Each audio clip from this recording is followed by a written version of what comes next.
Hey guys, today I'm going to show you how to call JavaScript functions from C++. Let's jump right into it. So we're going to be doing this with JScript, and basically JScript is a part of the .NET family of programming languages, and it is essentially JavaScript. It is just Microsoft's own version and implementation of it. It's going to run in the .NET, as you can see. It's going to run in the .NET family, so we can actually use it with C# and therefore with C++ CLI. So here's a little visual representation of how the function is ultimately going to be called. We're going to have our driver.cpp file, and it's going to have a call to CLI func in main.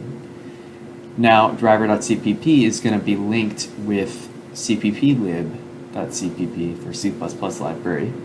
And as you can see, it's going to have an extern declaration of this function that will define in cpplib. And in here, we're going to actually use another DLL, which is JScript.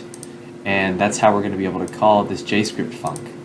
And this JScript DLL is going to be written as jsc.exe, and this is where we're going to implement our JS function. So, with this in mind, we can go ahead and look at an implementation of that.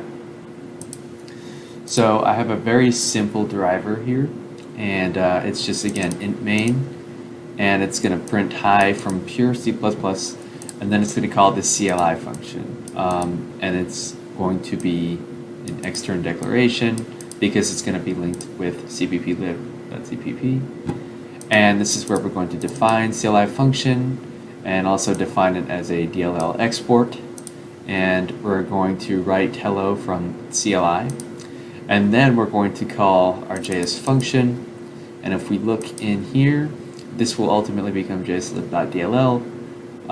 We will see that we'll actually have package, we must do this, and then class, whatever you want. The package can also be whatever you want. I just simply called it pkg. And then I have a static function in here. You can make it, you can make non-static classes if you want, but in this case, I just have a static function, and it's going to print hello from JS. So again, just to reiterate, it's really important that you have a package and a class, and then everything must be implemented from there, because that is how the JScript compiler will allow you to create DLLs. So with that, we can go ahead and actually compile this.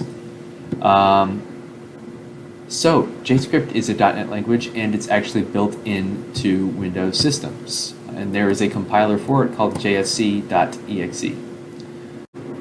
So I'm going to open up a new terminal in VS Code, and I'm actually going to start cmd because by default we're on PowerShell.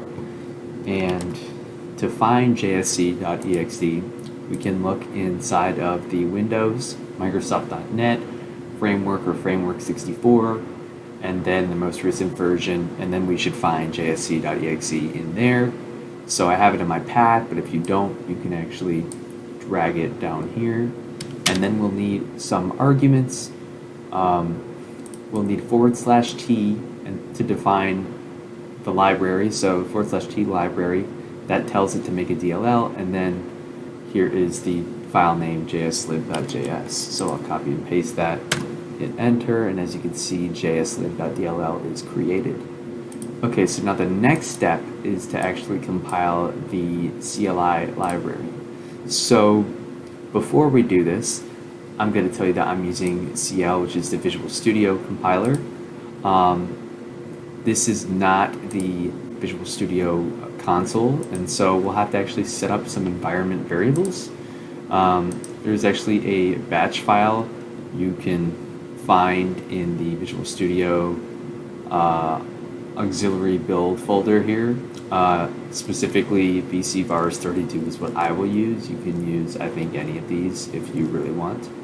And so these are batch files. So what I did is I created a batch file inside this folder here, and it just calls that batch file. So I am just going to, you can either call this, or I have this built in here, so I can just say set vars for cl.bat, and hit enter, and then also this is why we must use cmd and not PowerShell. And as you can see, it says environment initialized for x86, which is exactly what I want. So now we can compile the C++ CLI library by using CL. And as you can see, it's going to have /CLR for the common language runtime, which is just .NET for the CLI. And then /LD that tells it to create a DLL. And then we have cpplib.cpp because that's the file name. That's what we're compiling. So I'll go ahead and copy and paste that, hit enter. And I didn't copy the second B for some reason, so if I do that, now it works correctly. As you can see, it created a bunch of files. We'll need the .lib file and the .dll for now, because now we're ready to compile the driver, and that's just a very basic compilation. It's just CL and then the file name driver.cpp, but we're also including this .lib file.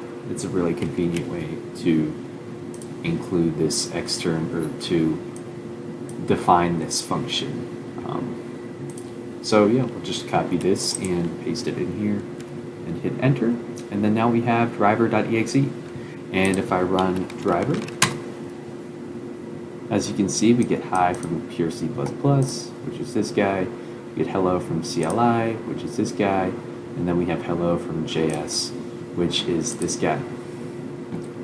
So that's pretty much it. From here, you can do a lot. You can actually send data from C++ to CLI and such.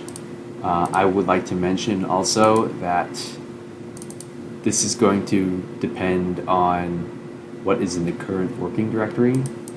So when I say using jscript.dll, it's going to search the path first, and this directive is going to, this is not a very consistent directive. So I would recommend explicitly setting paths, especially also for this CLI or this CLI DLL. You're going to want to explicitly load it from a specific file path. That is the best way. For the sake of this example, it's very straightforward. It's just using the files in the current directory. So this is using JSlib from the current directory, and the driver is using cpplib.dll from the current directory as well. So keep that in mind when you deploy applications. But yeah, it's pretty cool. There's a lot you could potentially do with this. You can create functions dynamically and actually have that run, which is pretty cool. But yeah, I hope you guys enjoyed this video, and I'd like to see what you guys make if you create something cool with this. So thank you for watching.